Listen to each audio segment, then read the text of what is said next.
seats, please. General meeting first, I know. The chair will call to order the regular meeting of CUSD 201 Board of Education today, February 25th, 2014. Roll call, please, Mrs. McMahon. Mr. Armstrong, Here. Ms. Caparelli, Mrs. Charlton, Here. Mrs. Hancock, Mr. Johnson, Here. Mrs. Notbush, Here. Mr. Price. Here. You can stand for the Pledge of Allegiance, please. I pledge allegiance To the republic for which it stands, one nation, under God, indivisible, with liberty and justice for all. The first item on the agenda will be the chair will entertain a motion to appoint Gary Armstrong as Secretary Pro Tem for this meeting. So moved. Second. Okay, all in favor? Aye. Aye. Aye. Nice. Gary, you got an extra job here. All right, approval of minutes. And hopefully everyone has had a chance to look at their minutes. The chair will entertain a motion to approve the minutes of the January 14th, 2014 regular meeting of the Board of Education as amended. So moved. Second. All in favor? Aye. Aye. Any opposed? Okay. February 4th, the chair will entertain a motion to approve the minutes of the February 4th, 2014 regular meeting of the Board of Education as presented. So moved. Second. All in favor? Aye. I Any abstain. opposed? Okay. And then the closed minutes, just checking to make sure that everyone's had a chance to take a look at those. There's a hard copy in your, board docs were updated this morning, but then there's a hard copy. Has everyone had a chance to look at them? The chair will entertain a motion to approve the minutes of the closed session of the February 4th, 2014 regular meeting of the Board of Education as presented. So moved. Second. All in favor? Aye. I abstain. February 18th, the chair will entertain a motion to approve the minutes of the February 18th, 2014 special meeting of the Board of Education as presented. So moved. Second. All in favor? Aye. And the chair will entertain a motion to approve the minutes of the closed session of the February 18th, 2014 special meeting of the Board of Education as presented. So moved. Second. All in favor? Aye. Okay, public comments? Are there any public comments? Okay, celebrate success. WTA, please.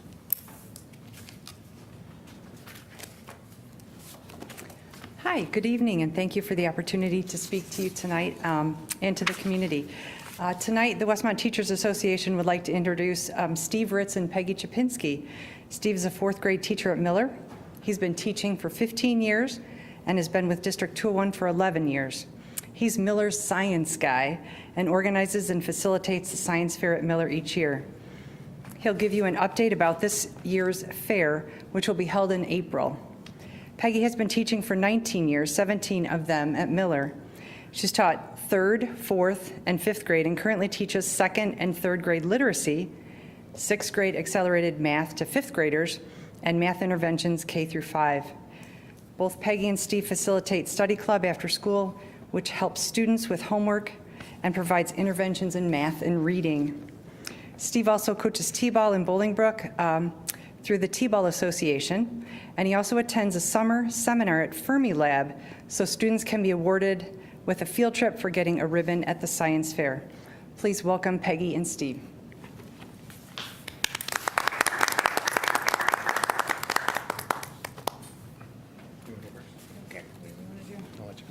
Okay. Tonight to tell you a little bit about some of the things that we are doing at Miller. One of the things we want to discuss was the dual language program. Take your notes off of there because your notes show. Oh, I'm sorry. Okay. I'll get this technology thing going. Help me with this, Steve. Just Come on. keep your notes to yourself. Okay. The dual language program has a reading buddies program right now. They're called the Little Amigos, and the fourth grade students. And Steve, where'd you go? can attest to that. They read with the new kindergartner in the dual language. They read with them every week, and the 2 fourth grades take turns, going twice a month, to read with them, and they align their reading program with the books that they're going to read to the little amigos with their reading program. For instance, this month they've been working on mittens and learning about mittens, and so some of the books they read were about mittens, for the reading about like the 3 little kittens and their mittens and poetry and things like that. Another thing we wanted to talk about tonight was how we are updating the Rachel's Challenge in our school and how we're trying to keep it fresh. Do I have to talk into this? Because No, you can. I can talk loud enough, I think, without having to talk in a minute. So, how we're updating our Rachel's Challenge. One of the things that we're doing is that the first Friday of every month, what we're going to do now is talk about Rachel's Challenge, continue to talk about it within the classrooms, but we're also going to make it Rachel's Day, the first Friday of every month. And one of the things that the teachers will be doing besides discussing with them is giving the students extra time to make their chains, or make their links rather, for the chains that we are creating. We have a new bulletin board that we put up. It's been up for a few months now, but and the chain you can see is starting to go around here, and it's linking through the hallways, and all the students have their chains in their classrooms too, that the teachers are allowing them to continue to grow. So the kids see this the first thing when they come in every day in the front door. Another thing that we're doing with the Rachel's Challenge is updating the posters to keep it fresh and keep the kids interested. So we've had some new posters that highlight the 5 points of Rachel's Challenge. One of them is looking for the best in others, using kind words, and we try to make sure that we keep using very colorful and eye-catching things to keep the kids interested and keep reminding them. Dare to dream is another one of the points of it. Choose your influences and start a chain reaction. And the other thing that we've been doing is on the first Fridays also is the teachers have, many of the teachers have bought the Rachel's Challenge t-shirts, and we are also allowing the students to buy them too at their leisure when they have time and when they can afford them. Most of the t-shirts run only between $6 and $10, so the students are starting to purchase those and to wear those also the first Friday of every month, so we can continue to reinforce the program. Another thing that goes along, kind of an extension of the Rachel's Challenge, is that we have a part of our program, it's kind of an extension of what the PBIS used to be, and that is the students can earn Miller Moolah. So they get to earn money like this, okay, and they earn it from the teachers, and they can earn it from really anybody in the building who is a part of the faculty. They can also, like from the aides and from Mrs. Rivera, and the students earn the moolah, and then they have the right to buy their way into one of the activities that we have, and we have them 4 times a year. And so some of the activities, the last activity we had was a game day, and the students were able to participate in the games, and so we have some of the pictures from there. And part of that game day was inviting mystery guests. So we invited some of the former teachers, and we invited Miss Boss. As you can see, she came back to help that day to facilitate the games. And so the kids had a great deal of fun, and they were really excited to see Miss Boss and also some of the retired teachers. Miss Smurs came back, Mrs. Costanzo was there. So it was very exciting for some of those kids to see their old teachers. We also had our police representatives there that day. They're very good hula hoopers. They really helped the younger kids with that and showed them how to do that. One of the other games they played, this is kind of cute, we had a photo bomb there on that one. That game was they had to try to get the Oreo cookie from their forehead into their mouth without dropping it, so that was a pretty interesting game. They had a lot of fun with it. And as you can see, the kids had a great deal of fun with this program, attending and playing the games, and just interacting with each other and with their former teachers. So those are some of the things that we're doing as far as the Rachel's Challenge, which we're really working hard to keep that program alive and keep the kids very interested in it, and make sure that they understand their responsibility with Rachel's Challenge. And okay, Steve? Thanks, Peggy. All right, I'm Steve Ritz, a 4th grade teacher at Miller School, and I'm going to kind of talk to you about the Miller Science Fair. And there you go. There's our logo.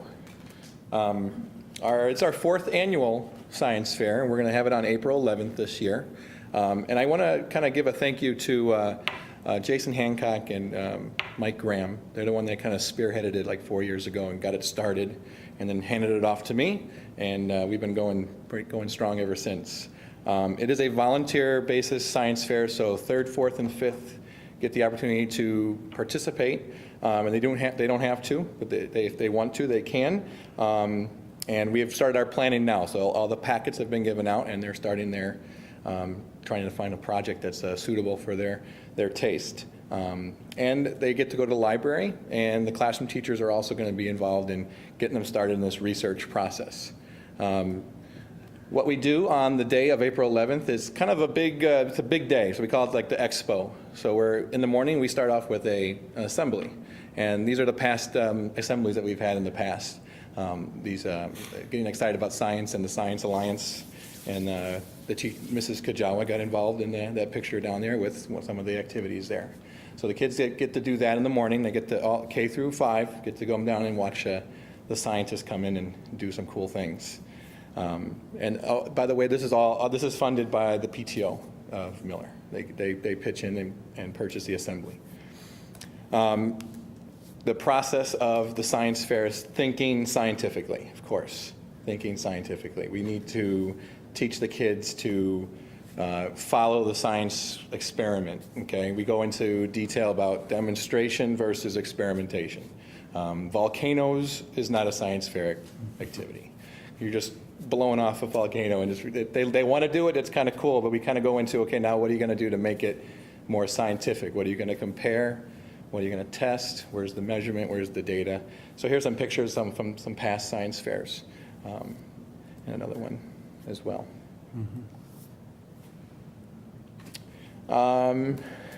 We also get our classrooms involved in the process as well. So these from K through 5th, they are assigned a section on the gym wall, and we hang up a whole bunch of science activities that they've done through the year, through the whole year. So again, the focus on the scientific method following that scientific process. So here are some examples of some of those walls, what those look like.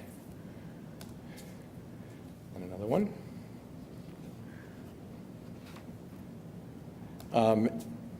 Kids who participate in the science fair and score a 1st, 2nd, or 3rd place ribbon get to go to the Fermilab for a field trip. And it's a free field trip because, as noted before, the teacher would go to a summer workshop, week-long workshop, take a class, and then the field trip is free. So we take the kids on this field trip who earn that 1st, 2nd, or 3rd place prize. So the 30 years that we've done it, everybody is gone. Everybody is placed 1st, 2nd, or 3rd. So as you can see, there's all kinds of things. In the past, we've done physics experiments. We've gone in the classroom. They have a whole section of museum-type pieces where they can interact with it, with physics, and they learn a little bit about the atomic energy and subparticles, and it gets kind of cool. And then last year, we actually got to go on their prairie. They have a restored prairie there, and got to see the buffalo, or bison, not buffalo. And I think the best part is it's definitely a community event. We've asked guest judges to come in and judge the science fair. So we've had former teachers in. We've had teachers from the junior and senior highs. We've had board members come in. We'd have elected officials come in and help judge our events. And the evening event, when the kids and parents come back to look at the science fair, public is welcome. We'd like the other former Miller students to come in. This year, we're going to do a family science night. So we're going to try to get more people in to participate. We're going to set up some areas where kids can go and perform some experiments of their own, and then hopefully get some former students in to help facilitate those tables. So that's the science fair, and I think it's a big success. So again, I thank my Miller staff for helping along and getting us started with this. So thank you. Steve, are you going to be looking for volunteers to Yes, judge? that is actually Mrs. Rivera's. She's going to contact our judges, so. I just checked my calendar, and I'm April 11th, you're free? All right. during the day. That evening is yeah, sure, go ahead. All right, there you go. But the evening is the musical at the junior high, so. Right, and the judging is during the day in the afternoon. Yeah. Exactly. 'Cause Thank you. that was a lot of fun. Thank you. That was a lot of fun. Okay, any other public comments? All right, thank you very much. Then the consent agenda, are there any questions or anything on that? The chair will entertain a motion to approve the consent agenda as presented. Number 1, personnel recommendations. Number 2, approval of student tour requests. 3, approval of SACID Special Education Transportation Agreement. 4, approval of February 2014 expenditure report. And 5, ratification of January 2014 regular payroll. So moved. Second. Roll call, please, Mrs. McMahon? Mr. Johnson? Yes. Mrs. Charlton? Yes. Mrs. Notbush? Yes. Mr. Price? Yes. Mr. Armstrong? Yes. All right, presentation of monthly financial statements. The financial statements are attached for your review. And again, not too much exciting this month. The state continues to owe us money, about $340,000. We did receive about $113,000 from the state this month, and we received another installment of the 2012 tax levy. So total taxes collected through January were $21.4 million. And that's a 99.8% collection rate, which is very good. It's a little bit higher than it has been over the last couple of years. We haven't seen this rate collection since 2006, so that's good news for us this year. Again, revenues are pretty much where they're expected to be at this point in time. And then in terms of expenditures, education fund is comparable to the prior year. In the O&M fund, expenditures are a little bit higher than the prior year, but they're comparable to the last 3-year average. We're about 49% spent to date in the O&M fund. We will see that start to change, though, as we start getting our utility bills. You'll see next month, we've started to receive our January utility bills, and they are significantly higher. We had to purchase, even though we're in a co-op, because of the severe cold, we had to purchase some gas on the open market. So our utility bills for January are higher than I've ever seen. And then obviously we've had a significant amount of overtime. So I think we still should come in, within budget, but clearly some of those expenditures are higher than we anticipated. And then the activity funds and the investments are attached as well. Does anybody have questions?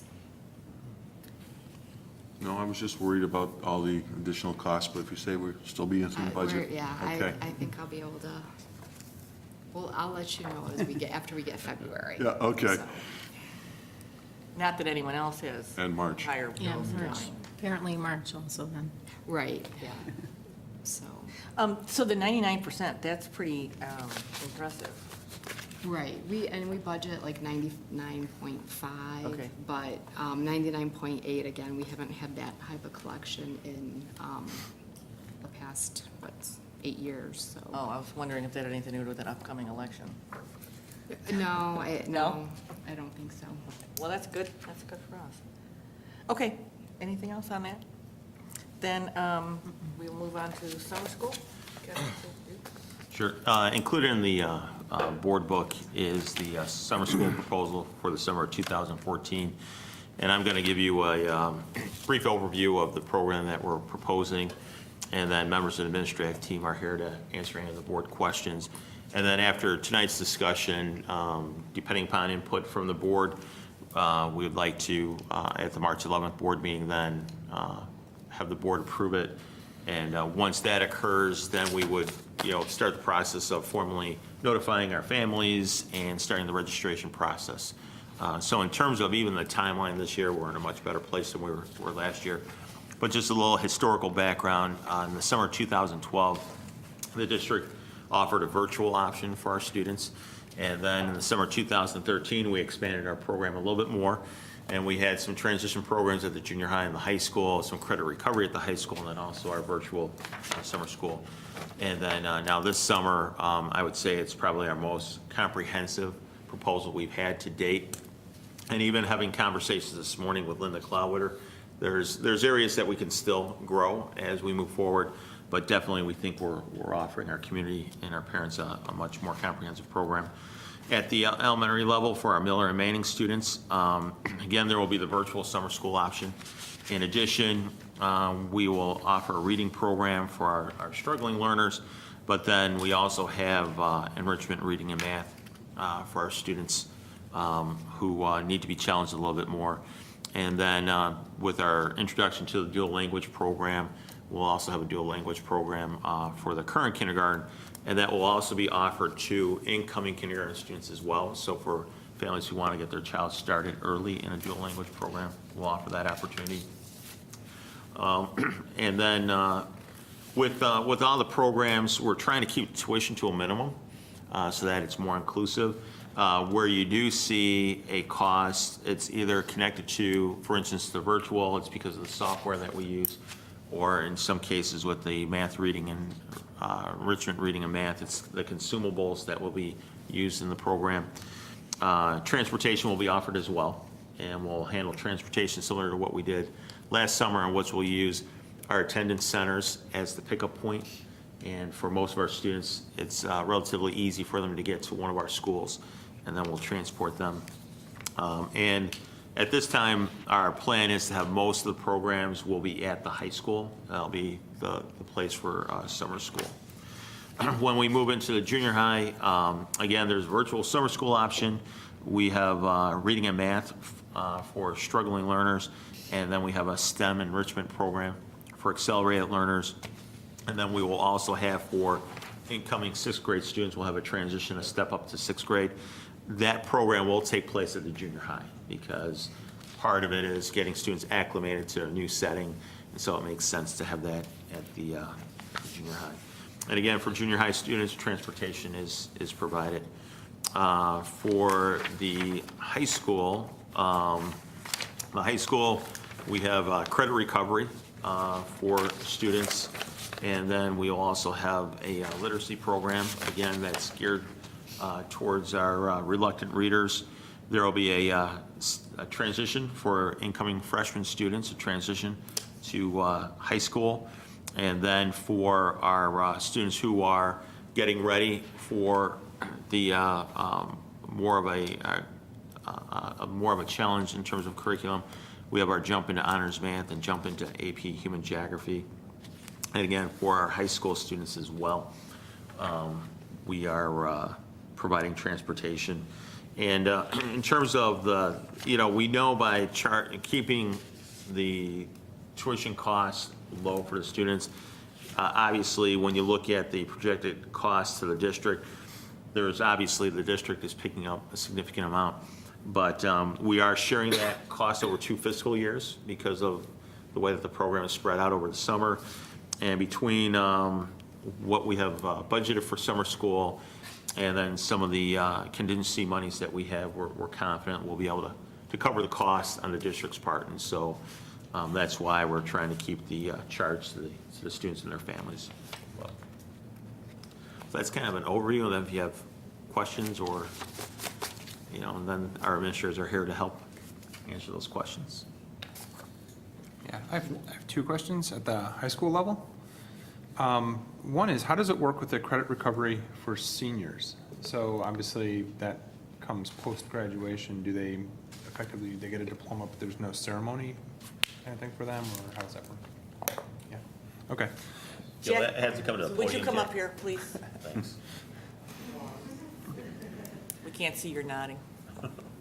Okay, so I think that answers, it was, So, yes, if students are there's a tendency for students to just miss it by a credit or a credit and a half. We don't want them to have to come back for a 5th year because many of those students would not do that. And in essence, they'd be a dropout. So we could just make up that credit or credit and a half, whatever it may be, then they can still graduate in June. okay. That's one. How does that impact graduation numbers and things like that? We still consider them a graduate then because they have graduated. If they graduate before the end of the month of June, then they're still counted as a graduate of that class. If it's after that, then they're counted as not a graduate. Okay. And AP Human Geography. Well, I'm not familiar with human geography. Is that just effectively like similar to architecture in a way? I mean, or what is that actually? It's really, it is a strange terminology, I would agree, but it looks at the human experience and not just geography in terms of maps, but also of culture and of people, the human experience, and so that's what the human, so they do look at the world history in part, but it's in cultures and people from throughout the globe. Okay, very cool. Thanks. I have a high school question before you go. When I'm looking at the, first of all, can I just say thank you for bringing those, and all of you that worked on the summer school. I know particularly, and I'm not going to steal his thunder, but Joel has really been a proponent of summer school, but it's wonderful to see this back. So first, thank you all for that. So the freshman transition program, the only thing I see, the question I have is it says it's designed to assist struggling students with a smooth transition into high school. Whereas the junior high one is not necessarily for struggling. I just want to, is there, and they don't necessarily have to be the same. I'm just trying to see what. Well, we initially targeted for the freshman transition program the students that we identified using our data points as needing the most help with kind of building some of those remedial skills in literacy and math, and then also needing maybe some help with organization and time management because that transition is going to be so different. But it is open to all students. So when we looked at all the incoming freshmen, almost every student has been invited to some sort of summer transition program, whether it be the transition through to the AP Human Geography or honors level track of math, or with the freshman transition program. So it is essentially open to all students, but we've targeted those 40 initially. Okay, so you said that so you know there's 40. We're not just. Well, we have Ish. invited 40 Okay. students Okay. at this point, but it is open to, we've strongly encouraged all 40 to attend, and then Okay. the other, we can have more students attend as well. Okay, and then I have one more high school question. Can I say one more thing? I love Yeah. what Denise said. We really don't want to give those students an option. There's demonstrated learning gaps, and if they sit at home all summer, they're only going to grow wider. So we want, I mean, what is a 14-year-old doing who has learning gaps during that summer between 8th grade and 9th grade? And it's not a punishment, but if we don't address it now, it's only going to be that much wider when they enter school at the start of 9th grade. And the research is overwhelming that says that's when you lose most of your students during that time. And compare the student who sat home for 3 months to the student who was in the building for a few weeks. The teachers get to know them, relationships are built, we're building some of their skills. We have specific data from the junior high about where students are strong and where they need to get stronger, so we can start addressing that. So that compare the student who comes in cold day one to a person who's already been with us for a few weeks and the teachers know the student, et cetera, et cetera. So we really, I don't think we should give those, we're not going to give those students an option. They need to be with us. And so just, that was my next question. So it says like 40 students on this one, and then the junior high, 30. But, you know, I know we talked about it last year that it was such a, they were such great programs. But if you, I guess the question is, you already know kind of the 40. My question was, what if there were more? Could you add? Yes, Okay. absolutely, yeah. Okay, okay. And then the last thing, the AP Human Geography, just kind of to follow up on that, and I forget this, is this one of these new classes we approved? I know that sounds horrible. Okay, we'll erase that from the tape, but is this one of the new classes? We're actually, Pete Landreth's been teaching it. He's taught it in the past. Okay, But we've dramatically increased the enrollment. So we have freshmen, sophomore, juniors, and seniors in this class, almost 70 to 80 of them. And we're going to have about 40 freshmen coming over from the junior high who will be in that program. okay, so this is for them? Yes. Okay, It's a very rigorous course, exposing freshmen to college-level material. So we're trying to give them a little bit of a boost, a little bit of an introduction. And Pete Landreth does some really cool things, taking them on field trips and getting them acclimated, so. okay. And are you asking specific students, you targeted students for this course as well? Any student who's enrolled in AP Geography will have to attend one of the sessions. Plus, we can put some materials in their hands so they can read ahead of time and. Okay, one other question about high school offerings. I know I had kind of a personal conversation about the Illinois Virtual School, and are there any options for a student to take a class through that over the summer? Do we encourage that, or is that just if an individual student is looking for a particular course to take? I think the question then would be, would it be a credit earning course? Most of our students take that during the school year, Okay. but And is there options over the summer for that? I guess we could entertain that. I mean, I'm not opposed to it if a student came to us with that, but we don't, because we have the other summer school options. Right. And then we have Illinois Virtual School available all throughout the school year. Okay. But we could, if there was a specific need or something to address the need of a student, we could make that happen. Okay. Yeah, I just didn't know if that is something the students really know about as any kind of option. And like you're saying, during the school year, you utilize it.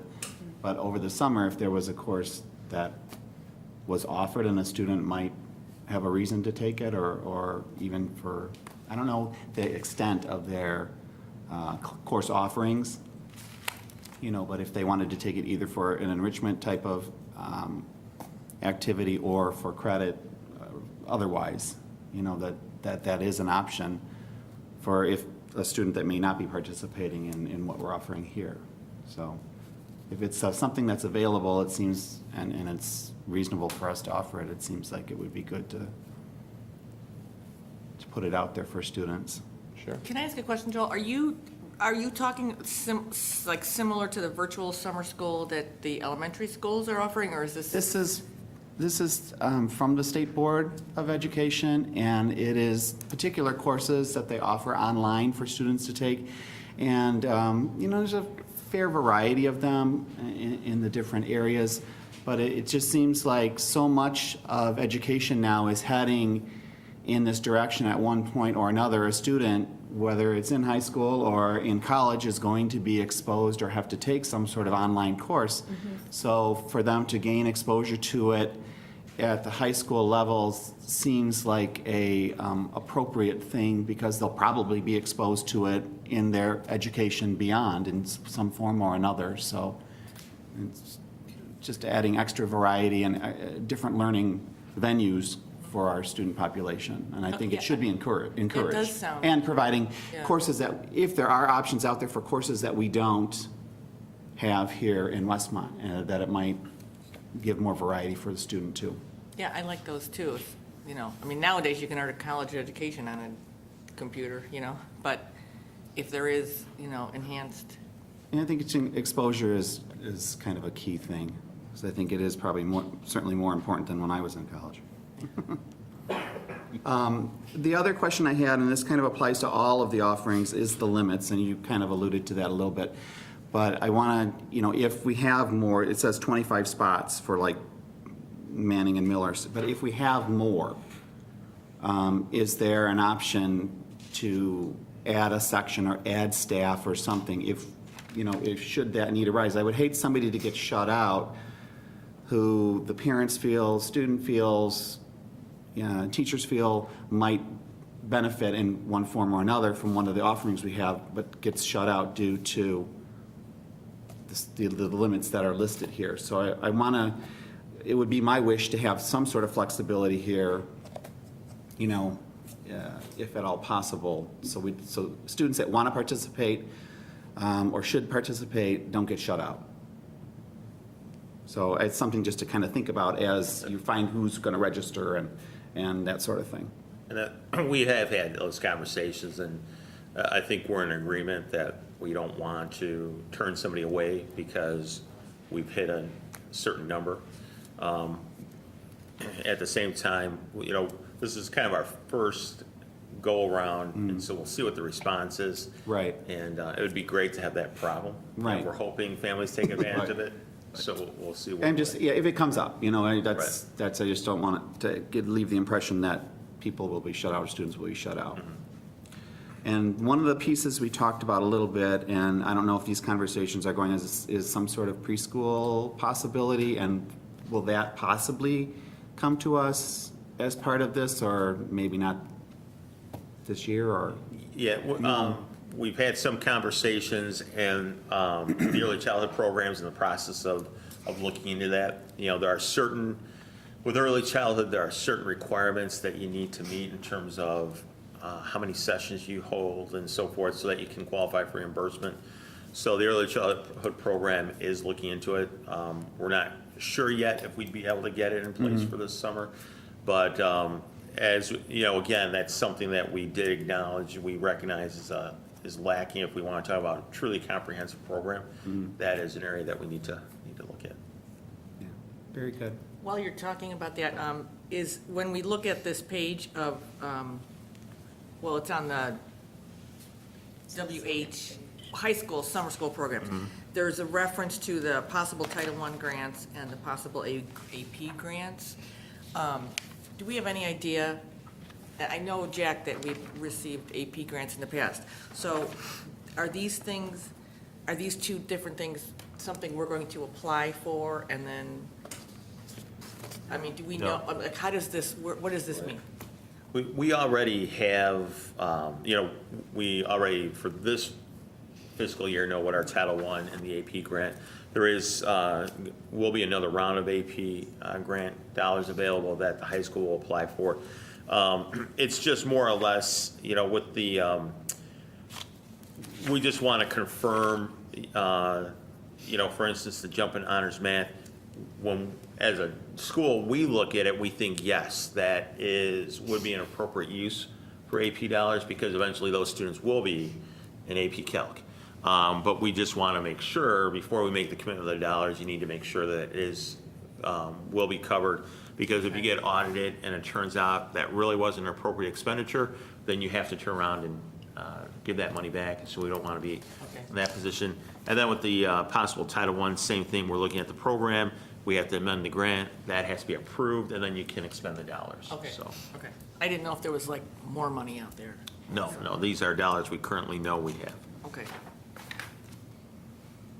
Well, I just want to say I'm extremely pleased with the whole package that was put together and brought to us this year. It's something I know we've talked about for a number of years, and I felt was a real downfall when we canceled the summer school program we had back when we were having budget difficulties. So it's nice to see, and I can tell a lot of thought went into it, and obviously very student-centered, you know, goes without saying, but I mean just a lot of different options, and an enrichment option as well that I know parents have asked for in the past. So, you know, it's definitely a very healthy start, and I appreciate it a lot, and all the work that went into it. I would echo Joel's comments. I know a lot of people from the community throughout the last few years have been disappointed that we haven't had a better summer school program. Okay, so it is nice to see the expansion come back with some of this, and hopefully the community will respond well, and we'll have the issue that Kevin talked about and everybody did with too many people trying to attend. So let's see what happens. I have a couple of junior high questions. So again, that step-up class for God, it's funny, for the class of 2018, wow, okay, so that was so successful last year, and so many people, really got a lot out of it. So again, it says limited to 30 students. So, like, following that, could we add to that if, since last year was so successful, there's probably going to be more, talk about that, and the second year might have more. We would be definitely open to that. Okay. If that is a problem that we have, we would definitely be open to that. Okay. And then the reading and math for 6th to 8th grade. So those are, that is basically under your eligibility. Those are for the struggling learners, right? That specific reading and math? You got it. Yes. Okay. And then the STEM enrichment, that's the enrichment part of it. And is that, like, I know, and I was going to talk about it later, but the upcoming STEM night at the junior high, is this kind of like an offshoot of that? No, Or is this? no, it something- actually isn't, although our STEM night, family STEM night is March 13th, right, Laura? Yes. Family STEM night is March 13th, and please RSVP, just going to put in that little plug. We'd love to max out. We'd be very excited if that occurred. So take a look and please RSVP. Now, this is something where we're adding some different things. We had a new class this year called Intertechnology, and that was for our 7th graders. And what we've noticed between talking to our science department and looking at Intertech and looking at our technology club afterwards, and the science, our science teachers, our science department put on a roundtable for all of DuPage science teachers for 6th through 8th grade. That just happened about last month, correct?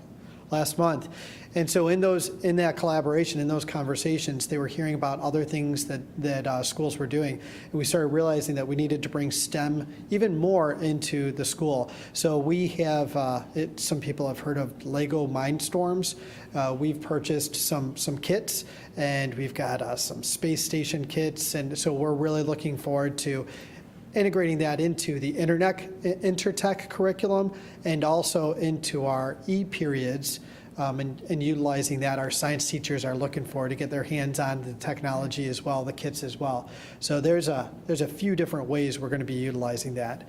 But we just thought that in the beginning, a nice 4-day STEM enrichment would be nice as a summer school.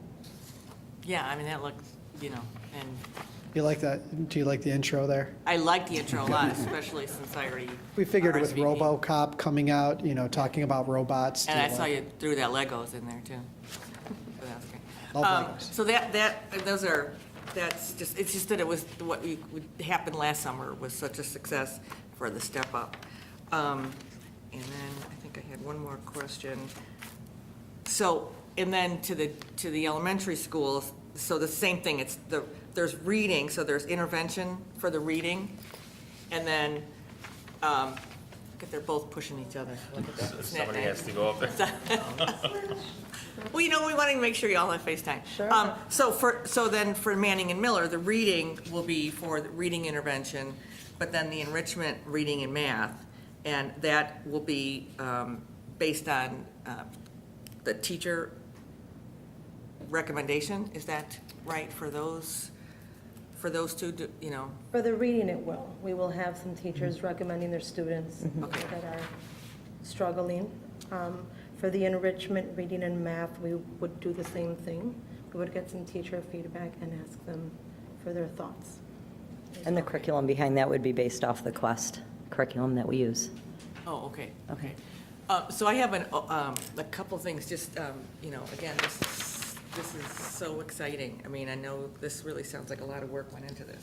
So I have a strong request, because last year, when we sent out the notice to the parents, some of the questions that we're asking, parents didn't know. So when we send out, we can have much more of a description, because last year, I think we sent out something very small, and there was so much, there's a lot of movement over there. There were so many questions that came out that I think people didn't sign up for things. And I know I was getting a lot of calls, like, what does this mean? So some of the things that we're asking you, if we can really have a description, a real comprehensive, like, more than necessary information, I think then you might get your numbers of, especially some of these new things, the enrichment and the STEM and the high school classes. So that would be just, I would request, because it's so wonderful. And thank you that we're going to be providing the transportation. So that's. I did have one more question about the transportation. I guess I just want to make it clear. Are we talking about having bus stops in the attendance areas that would take kids to the individual schools, or are the students responsible to getting to the individual schools and then they will be bused over to the high school? How is that process actually going to work? What we did last summer, we're planning on this summer, is that the actual stop is the school. So there'll be a stop at South, Manning, Miller, and then we also had a stop, I believe it's Washington Park, that's on the north side Right. of Ogden. So it's, the student needs to get to the building or the park, and then the bus stops at each of the buildings to pick up the students. So we are potentially talking about first and second graders on a bus with a seventh grader on a same bus with a sophomore? There's that potential. That's a little uncomfortable. Okay. Yeah, I guess I didn't. Can we look at that? I know. Well, you know, it depends You can look on at anything we want. Yeah, how much You know, money you want to spend? Because, what was it? 50, it's $100. Yeah, I know transportation routes are very Right. expensive. Right. Okay, I agree with that. I just, I want parents to feel comfortable too, putting their Right. Yes, student on that bus. it's $56 a day. Times and 2. Times 2. So each way is 50, it's almost $57 each way. For the bus. $114 a day.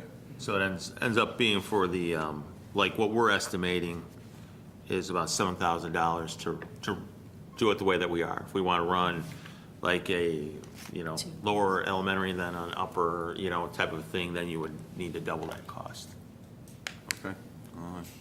Is there any way that we can revisit that after we know registration? I don't know, I'm just, I want And parents to that's- feel comfortable. I mean, that's the only thing. I know I got a Yeah. couple complaints last year Right. about that, that's all, so. Right, and we've already, depending upon where the numbers come in, just not even looking at grade spans, but if every slot was filled and all those students require transportation, because some will opt, the parents will opt to bring their child. Right. And not take advantage of the transportation. So if every slot is filled and every student needs to be transported by us, we would have to add minimally a second bus, So, and then, if that was the scenario, then you definitely you could break look it up at how differently, you right. broke those students up. But definitely, the nice thing is, like last summer, we felt that, registration was almost right to the start of the summer school program. We felt that, everything was a little rushed. So this year, with the approval, March 11th, with input from the board now, we want to have materials ready to go. So as soon as the board approves it, we can start sharing that information with our families. Families can start, signing up and registering, so that even before we're done with the school year, We can make a determination, yeah. we already know where our numbers are at, and so then we would be able to look at grade spans, and there's a possibility that it's only the lower level students that are being transported, the high school students are, transporting themselves, or we may look at it and come back to the board and say, okay, this is where the numbers fall out. If you're more comfortable using separate buses for different ages of students, then, we can look at that. Okay. well, that's a good question then. In the registration, would we ask if they need transportation? Right. Yes. Okay, so that's part They of they the, indicate for us, Okay. yes, if Okay. they require transportation. okay. Well, that's, Keep track of those numbers. well, as long as we can keep that option open, that might, I wouldn't mind revisiting that once we know, so. So I'm just sorry, just as it stands right now, you have basically have one bus that stops at all of the locations and then Right. goes, okay. Anything else? Thank you. So to review this, then it'll come back to the board on our next board meeting, March 11th. And assuming then that all of these things are, questions answered, then we will approve it. Right. And then it will go out right shortly thereafter. Right, then we'll start So that publicizing. people can start looking for that in the middle of March. Okay, great. Thank you. And I just want to, thank the building administrators for all their efforts, and Kim as well. Kim helped put everything into the template and pull together the numbers, and obviously the building administrator spent a lot of time developing the programs and putting together the proposal. This is probably one of the most comprehensive summer schools Definitely. I've ever seen in our district, so kudos to everybody. Yeah, So, Thank you. I don't know, the kids are gonna be real happy, but won't tell them. Okay. Okay, the next item Is that right? We're done with that? Yes. Okay. 2014, 2015 school fees. I put together the 8-year history of our school fees and the percentage change from year to year. And as you can see, last year, we did not increase fees. This year, we're proposing that we keep the fees the same as well. There are a couple things. There's an addition of the elementary agenda fee for 3rd through 5th graders, and the PTO has been paying for that, and they are no longer going to do that. So that's a $5 fee that we're looking to add for 3rd through 5th grade. And then the junior high graduation gown fee is increasing by $1, and that's just based on the cost to us from the vendor. And then the junior high yearbook, we're actually adding that as a fee so that people can pay for it online through Skyward. It's been run through the activity account in the past, and so students can't pay for it online. This will just kind of facilitate the whole record-keeping piece of that as well. And then if you look at the kindergarten program, we're looking at keeping the full-day kindergarten tuition program at $2,000, and then the preschool programs at the fee levels for the 2, 3, and 5-day programs that we have for this year. So really not really any significant changes at all. The other thing, we had offered a $50 per student for the 3rd through and subsequent students in a family. We're looking at eliminating that. Discounted registration was $2,400 this year for our family, so we're not seeing a tremendous amount of people really utilizing that. So we're looking to remove that. So I don't know if anybody has feedback or questions on the proposed fees. No, I'm concerned a little bit about taking away that $50 discount. I could see reducing it to 25, as you had mentioned here, just to help those families out a little bit. I understand it's not a great deal of money here that we're talking about, but obviously there's still a number of families that utilized it, so maybe if there's something we can do to still help those families, I'd be okay with that. I would have to agree with Gary, and whereas overall to the district, it might not have been a big thing, but maybe to a family, it is. So first I have to say, it's wonderful to see that we're not asking our families to increase the student fees. And it's interesting, and I really want to bring this out, Kim, and I thank you for putting this in here. One of the things it talks about, what you say here, is that school fees are based on the cost of materials such as textbook, classroom, lab supplies, copier lease, maintenance fees, and paper costs. So I know sometimes people say, how come it's just not free? So some classes just really have more in them than others. So I appreciate that being in there. But to see that we're not looking to increase the fees, I'm very excited about that, so. So is the consensus a $25 discount then? Is that amenable, or do people want to see it at 50 or? For me, I would just eliminate it and just reduce the. Well, that would be a significant change. Well, $1 or $2. I mean, it kind of make up for the $2,400, just reduce it overall. There's one fee that gets a charge to everybody. And you would keep that. I mean, that would be about the only thing I would recommend. To me, it's kind of picking winners and losers, and, we're saying that we can all kind of understand the need of larger families, but single parents with one child also have financial challenges as well, and we're not addressing that by offering a discount. So I think I'd rather get away from it if it was my sole choice. Matt, Mara, do you want to weigh in at all? I kind of, initially when I was looking at this, was in the same mindset as Joel. But at the same time, first of all, I want to say I appreciate that the $25 option was thrown out there in anticipation of, that this might be a sticking point. And I'm kind of fine with that as a compromise. I think that's a fair middle ground. So, I agree. Joel hit it right on the head. You have families of all sizes with financial difficulties. So, I'd be good in the middle ground.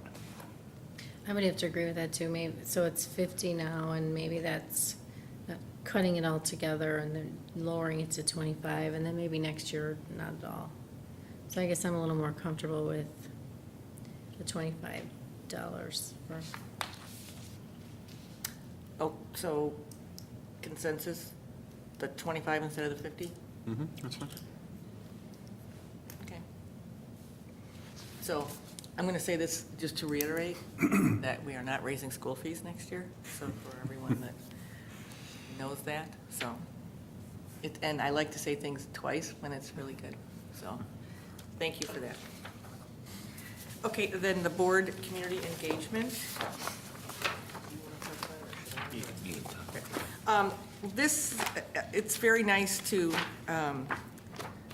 have fantastic colleagues as a board. We, last week, had a special board meeting where the IASB rep came in and we had a board self-evaluation, and it's a great thing to do when you have new board members, so we did that, and we had a very, very nice meeting. And one of the things that we're going to approve next meeting is our board agreements that are out there for the school boards to adopt. And the other thing was that there was some information that we received, and it was face-to-face community engagement formats. And part of the discussion is that one of our, as board members, duties are to constantly reach out to our community, whether they're school children and families or community members. So we have this information here, and so we thought it would be a good idea to have a conversation here in an open meeting about us doing more. I mean, we televise our board meetings, and we have a lot of, joint committees that have met. But so I'm going to kind of open it up to the board to kind of have a conversation as to what, if anything, we'd like to do to reach out to a community to basically just say, come and chat and tell us what your thoughts are, what do you like, what do you not like, what do you like, so just really opening it up for conversation. When I first heard this last week, I couldn't agree more with it. Our basic job is to make sure that the community is engaged, the community is informed, and that we're representing them properly. I mean, it's great they can come here and talk in an open meeting like this, on television and all that, but many people don't want to do that. They'd much rather talk to their neighbors, their friends, come up to you privately or maybe on the side. So I thought, looking over the proposal, I really like the idea of some type of basic town hall meeting where everybody just come, kind of speak your mind a little bit, tell us what we do good, tell us what we don't do so good, and let's, make it better for everybody. Certainly nobody's perfect anywhere, and we can always improve. So reaching out to the community and telling them we want them to come in and talk to us, and it doesn't have to be on TV, it doesn't have to, be anything like that, just a very informal setting, but somewhere where people can be more engaged and more open and talk to you about strengths and weaknesses. I would really appreciate that. I would like to know. Yeah, for myself, looking through the different options, not that we have to pick one or anything like that, but I am a big fan of the town hall kind of setting. I'm very curious what kind of turnout we'd get, because I think a lot of times more people show up when there's a problem, but that said, I think it's a good opportunity. That's something I would be interested in pursuing. I think, as Matt was saying, the turnout is sometimes challenging. I think when these things have occurred in the past, or even, for those of us who have, attended our committee meetings and things like that, the community participation varies quite a bit. And of late, it's been probably decreased than it has been in past years. So I think the question is, how do you, or where do you have it, when do you have it, to make it convenient for parents? Because if you say we're going to have a town hall meeting and it's going to be Saturday morning, there'll be a whole box of donuts for me to eat, because I don't think a lot of parents will be there, because everyone's got a ton of things to do on the weekend, and, so what would be an appropriate time is really asking more of a question, but what would be an appropriate time? And I think one of the things I know we've talked about with different functions the board has or the district has is tying it to some other event that parents will be in one of our buildings for, or something, so that either you have it before or after or something like that. So, so that you have an opportunity so people don't have to make necessarily a special trip, but they might be coming to the building for one reason or another. And that might be a way to have more parents involved. Now, the broader community is probably a little more of a question, is how do you engage your community community members who do not have children in our schools, which is the vast majority. So that's a little more difficult, I think. Joel, I agree with that, because I think you're right. If it's on a Saturday morning, like, who's going to stop by in between soccer games or something, So, I agree that, and I was kind of thinking of like something, like in the past we've had, we've had the state of the district. So I was kind of thinking about this. First of all, I like the town hall meetings too, out of the suggestions there, because it seems to be the most informal and again, wouldn't need to be on television. We could have it at another facility. But to me, I would think you'd almost have to have some reason to have people show up. So to me, I was kind of thinking about having a state of the district, because in the past, we've done it through the chamber, and it's been during lunch, and many people can't make that. So I just was kind of wondering if we could have like a joint state of the district where superintendent makes a presentation and I don't know, open it up to some sort of discussion, maybe with our administrative team, and then couple that with the board being there and having a dialogue at like a town hall meeting. So you kind of have them both at the same time. So, and maybe start off doing it once a year if it becomes, we could do the state of the district once a year and take it back as our responsibility, not responsibility, but in the past it's been partnered with Marker in a chamber meeting, and so if you do that, because it's like state of the district, it might reach out to more than just the families. It might, if we can get things in the newspaper, then you might get other people involved as well. So that's just my thought. Tying it in with something like that would probably be a very good idea. A nice presentation about where the schools are at, okay, and then opening it up to questions and answers from the community, right? That would probably be a very fine idea. I don't really know what venue to hold it in exactly. Obviously the high school or one of our facilities would be best, but if we're trying to engage the community, maybe, we could use the other Westmont Center building or something, just as an idea to draw people in. I don't know, but I definitely like the idea of getting some feedback from them, so. Do you have anything, Mara? Yeah, I do. I like the town hall meeting option, because it's informal and people are probably a little more comfortable to come and talk, and I think the idea of tying it with the state of the district's good. I was thinking maybe, is there any way maybe to offer some kind of refreshments too, because people really. Well, Joel's bringing donuts. I heard. Right. Along with Joel's Donuts. Maybe we can offer coffee and refreshments, or. Sure. That's Do always. we have a sense of the mixture of people that attended an event like the Rachel's Challenge? How many of those might have been parents versus non-parent community members, anything like that? Do we have an idea of who came to that? As far as their role in the community, no. Yeah, okay. What about presentations well, I know we had the online safety one, which I'm guessing was probably mostly parents, but the heroin presentation that the police department gave, was that mostly parents also, or was that also a mixture of other people from the community? I would say mostly parents. Mostly parents. Okay. So I do know some of the people. I don't have a sense of how many, but there are a number of people at the Rachel's Challenge ones that didn't have kids in the school. There were like trustees, and I know the police chief was there, and so there were. But even non, I'll call them like non-office holding people were there from the community.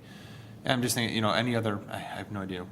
I don't think we have anything like that on the agenda, the immediate horizon, but that might be the kind of thing that has a good draw and, would be a good opportunity. So, but like I say, with nothing like that on the horizon, there might just not be that opportunity. So. Well, my thought in terms of like the state of the district is because, we sit here and talk about this all the time, and it would be really nice to have some kind of reach out to talk about think about what we've added in the past couple of years.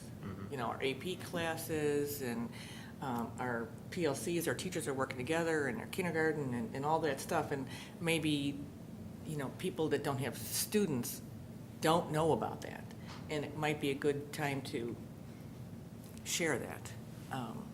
And I would, obviously, you would invite your school families, but I would recommend, actually sending out invitations to the business community and, your real estate agents and some of those individuals, and then you will get a nice cross-section. And typically, those individuals also see a benefit to a healthy school district. I mean, they help each other, so. Well, as a matter of fact, just a couple hours ago, there's a new reporter for the local paper, and we had a nice chat, and I said I would follow up with him. So this would be a great thing to put together an article, if we can kind of come up with a date and stuff, so. Okay. So any other comments from on the board on? Well, the only other thing I could think about in relationship to this would be, it doesn't really even fit one of these, maybe a media strategy in a certain way, is like us going to another community event where the broader community is present. I would say something like, Taste of Westmont or something, where you would have a booth, or maybe we would be there with some information about District 201 on some flyer brochure, all the programming and things that we have, and you would just inform your community and hand out literature and talk to our community, because that's where more of your non-parent, community members will gather at events like that. So that might be something to think about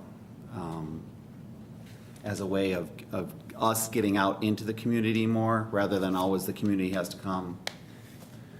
So. That's a good point. That's good, too. So something along those lines. You're running the booth Saturday night. Not in the beer tent. But that's not a bad thought. I mean, there's, at the Taste of Westmont, there's church groups, and there's, Boy Scouts and all kinds of things. So maybe having and people could stop by and take a math test or something. Right. Okay, so this, this was another evening that the board and the superintendent got together, and the meeting was like another 3-hour meeting, but it was a very good use of our time, I think, in that, we're moving forward with so many great initiatives, and again, now we're moving forward with more, and so it was a good thing for the board to kind of get together and talk about our thing, and then to talk about this. So, okay. So Best self-evaluation ever. Yeah. Best self-evaluation. Yes.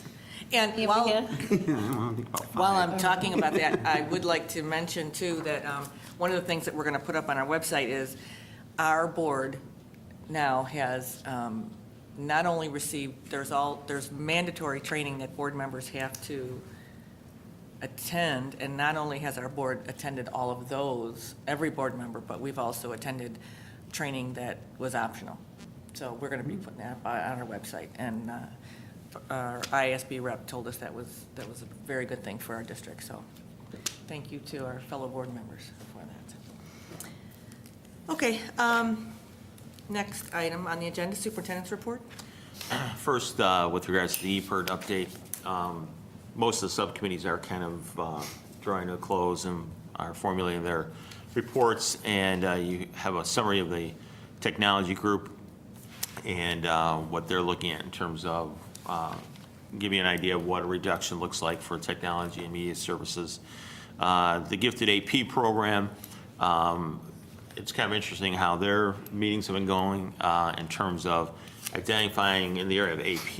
We've made some really significant strides at the high school, but when you start talking about gifted, the question comes up, are we really offering a true gifted program? And so it looks like some recommendations coming out of that subcommittee about how we can improve upon that.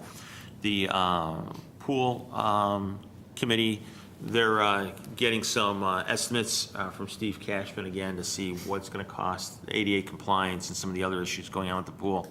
And I know Kevin Weck, who's facilitating that committee, has been reaching out to other local groups as well to see how they can assist us.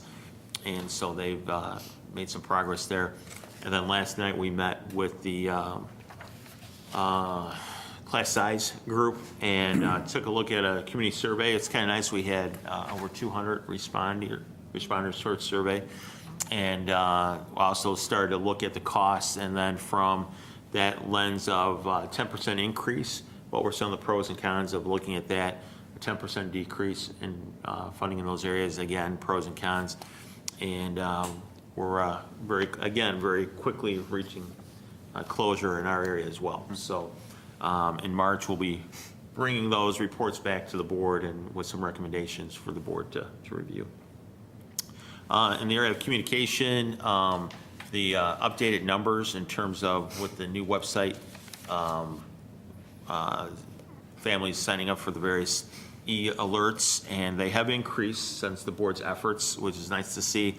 But definitely, I would say, we want to see those numbers continue to increase. And so we are brainstorming other areas, and I think we're going to try to take advantage of, we have parent-teacher conferences coming up at the end of the month, and that would be a great opportunity to, again, communicate to our families the process, and we are also working on that process as well to see how it can be streamlined and made easier or user-friendly for our families as well. And then the last thing I have in terms of... Before you leave that, I just really want to say, too, I looked at that compared to what they were a month ago, and it's just, this is spectacular. These numbers have more than doubled. So I'm very happy that we did reach out to people, again, because just letting people know the difference of what's out there. So I'm really happy, and, I was actually going to ask about that, if we could do something at the parent-teacher conference. Yeah, we'll work on that. To get that out, because I'm very happy to see these numbers go up like that, so. And then the other thing I have, communication, March 18th, there is going to be a question on the ballot related to the debt service extension base, and we are going to have some opportunities for community members to hear some information about that and what the district is trying to do. March 3rd and March 4th March 3rd is Manning's PTO meeting, and information will be shared at the PTO meeting. And again, I'm sure the PTO would not mind if they had many people there at their meeting. And then on March 4th is the Miller PTO meeting, so again, information will be shared. And then more community-based meetings will be on March 10th and March 13th, although it sounds like we're competing against the junior high in their STEM evening for that. And so it's always difficult to find evenings, but maybe I'll talk to John, or maybe we can do a tie-in somehow and take advantage of that moment. But we will be getting information out to not only parents, but community members as well. We'll be working with the progress and getting that information out so that people can have an understanding of what we're trying to do. And just to reiterate on that piece, I want to remind everybody that there are very strict rules and regulations about this. And so if you don't see the board members actively out there or the administrators, it's because we can't. So, if anyone has any questions, they should really refer them to the business office, because we're bound by... Oh, I like how you look right over to me. That's pretty good. But by law, board members and staff cannot go out and solicit for this topic. So anyway, come to these meetings and that'd be great. But we can answer informational We can- questions. Yes, board members can answer questions. We can't suggest outcomes. Do you want me to? The other thing that I'll mention now is if I shared with the board our timeline for staffing and for budget development. And so if the board, at our March 11th board meeting, if the board has any thoughts in terms of budget, and I'll give you a quick example. Marie had contacted me a couple weeks ago about the musical at the junior high, and is there a reason why there's the possibility of having a musical every year versus every other year? And it more or less, I think, comes down to, after talking to the junior high, it really isn't something that has been, I think, asked about or talked about. But at the same time, going into a fiscal year, that's the information Kim needs to know, because then she knows, okay, well, if we're going to have, this year it's going to be the musical, then the stipends have to be budgeted for and that type of thing. So if, throughout the course of the, fiscal year, if there were some times the board was thinking about, it might be nice to be able to do something, or can we look at this? Not that that means we'll be able to do everything, but at least as we start having those budget conversations, we know, okay, if there's the opportunity, these are some things that we can take a look at. So if between now and March 11th, if some of those things come to mind, we can have that conversation at the March 11th board meeting. And it was interesting because, like I said to Kevin, it was, is this something that's just historically been done? And so it kind of ties in with that Ebert. Like, we're looking at all the different programs, and because our district is so small, we've always had a fantastic fine arts department. And I know the junior high thing is there's some kids get an opportunity to participate twice, and other kids only get to do it once. So it was just kind of like a question that we had been talking about. So Kevin and I were talking this afternoon about things like that. So we can make up wish lists. Or, Kevin, you said, I know, you said also, like, if the board wanted to talk about the AP, like if the board wanted to. Oh, right. One of the things that's Another becoming a suggestion. challenge at the high school as we expand our AP programs, there is a fee for the AP test. And so some families that becomes difficult, or if a student's taking more than one test or several tests.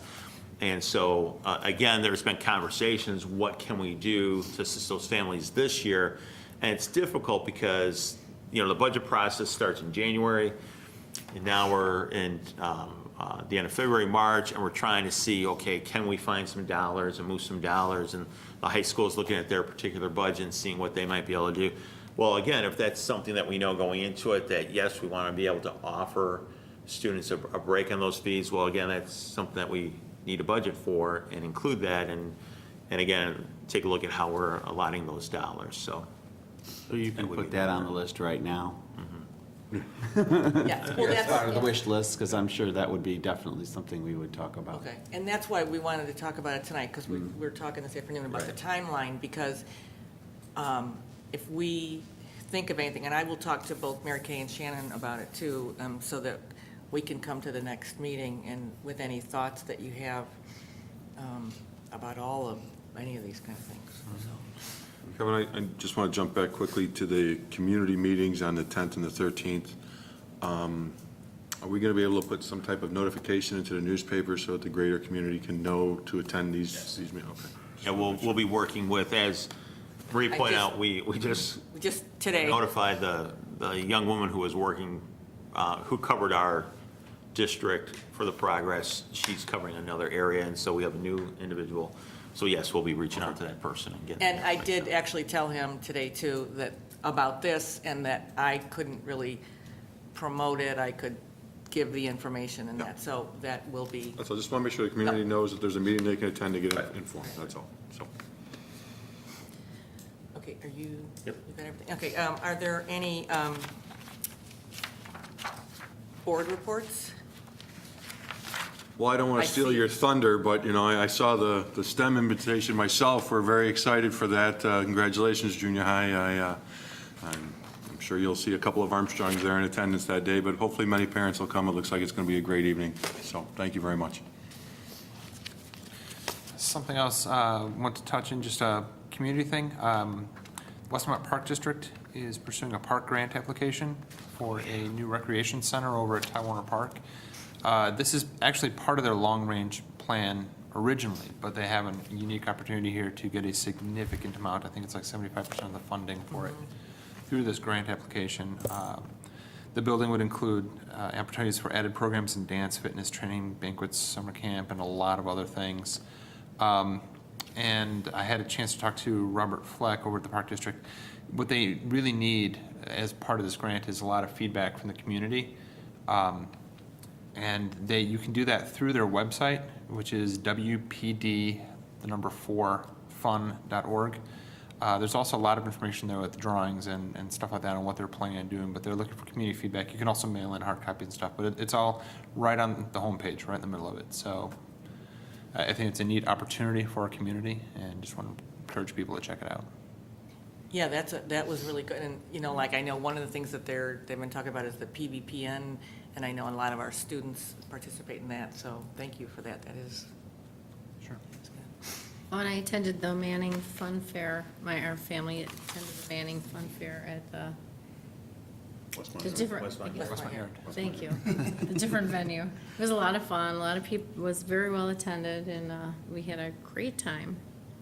So, thank you. Isn't there a high school concert this week? Thursday night? Tomorrow, or Thursday. Band. No, Choral. choral. Is it choral? Choral? Because I wrote it. Okay, and then we'll get some more information about the science fair at, I think, yeah, okay. And then one thing I just wanted to say too, Kevin wrote this in our board update that we get each week, and I would like to publicly say thank you to Mike Mayoris and all our custodial staff. They have been challenged with these last couple of months, and so, you know, just to get the schools ready so that they're ready for the kids to come in every day. And I mean, I know I've seen a lot of snow removal, and so Kevin, thanks for bringing that to our attention, and a great big thank you to Mike and his whole entire staff. So thank you for that. And anything else? Any other board reports? Are there any public comments? Okay, the chair will entertain a motion to enter closed session for the purpose of discussing collective bargaining, personnel issues, student discipline, and probable litigation. So, Second. Roll call, please. Mr. Armstrong? Yes. Mr. Price? Yes. Mrs. Natbush? yes. Mrs. Charlton? Yes. Mr. Johnson? Yes. There will not be a vote after closed. Right, no action.